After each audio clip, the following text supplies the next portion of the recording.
Kanyut teh numutkeun kamus basa Sunda henteu jorang, tapi saukuran cawokah. Sabab aya paribasa wadah duit disebut kanyut kunang. Jalma orangan kanyutna punuk, jalma teu eraan kanyutna tarang. Lalaki nu lempangna enggang eta mah urut kanyut. Lalaki nu kawin bae eta mah lair kanyut.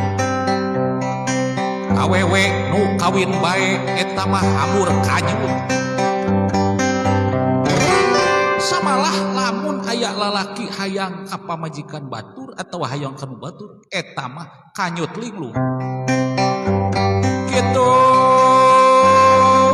numutkeun riwayat kanyut, riwayat kanyut.